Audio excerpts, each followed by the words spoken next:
para o ambiente terrestre, nós vamos ter, no caso dos ambientes secos, nós vamos ter plantas com as seguintes características: folhas grossas, com espinho e possuindo uma fotossíntese diferenciada. Já para os animais, nós vamos encontrar algumas espécies com um equilíbrio térmico preciso. As condições do deserto favorecem os répteis.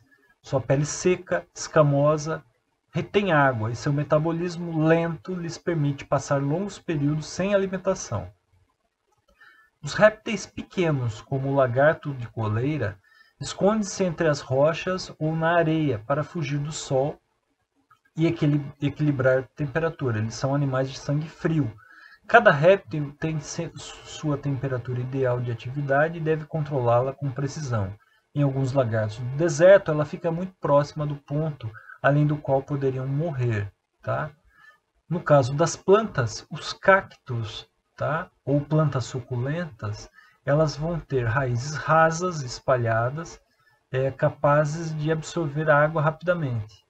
Então, ela vai ser armazenada nos caules do cacto, que possuem nervuras para permitir maior expansão. Os espinhos do caule mantêm a distância dos animais que tentam consumir as suas reservas de água.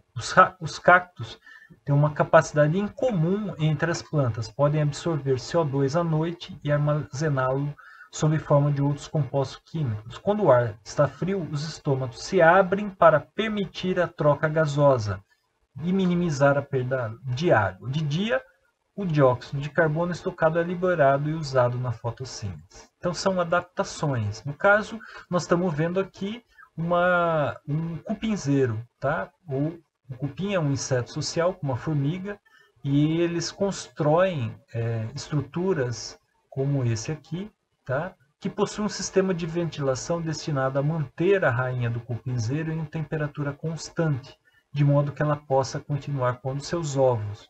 Os cupins usam material vegetal morto como alimento ou fazer crescer nele fungos que depois se alimentam. Tá? Já a floresta úmida, nós vamos ver o que nós chamamos de dossel, tá? Árvore em diferentes alturas. Tá? Então nós vamos ver. A capa da floresta tropical forma um ininterrupto emaranhado de ramos. Como recebe toda a luz do sol, essa camada abriga flores e frutas, bem como animais atraídos por elas.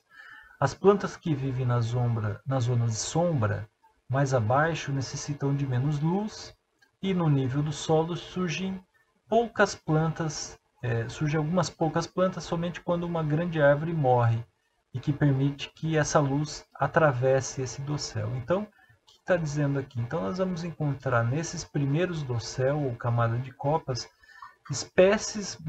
maior número de espécies de flora e fauna. Quando começa aquilo que eu estava dizendo agora, existe uma competição por luz que determina a existência ou não de algumas espécies. No caso aqui são as bromélias, tá? que estão na maioria das vezes associadas nesses trechos aqui nos dosséis mais altos para absorver luz solar. Tá? Então, a floresta tropical é um local úmido. Por isso, várias plantas desenvolveram adaptações para se manterem vivas, associado a essa demanda alta de chuva. O excesso de umidade favorece o crescimento de fungos, bactérias e pequenas plantas que nós chamamos de epífitas. Lembra-se do inquilismo, ou seja, que se apoiam em outras plantas para crescer, como as orquídeas. Isso poderia reduzir a capacidade de fotossíntese de algumas espécies. As folhas do filodendros, tá? O filodendro, são recobertas por uma grossa cutícula impermeável e um canal de escoamento bem no meio, que faz com que a água escoe e goteje pelas pontas afiladas. As bromélias, ao contrário, são na maioria grandes epífitas, com curtas raízes que mantêm presas ao tronco dos galhos das árvores. Aqui dentro nós vamos ter pequenos ecossistemas desenvolvidos de insetos, de anfíbios, que morrem e também servem de alimento para essa planta. Tá?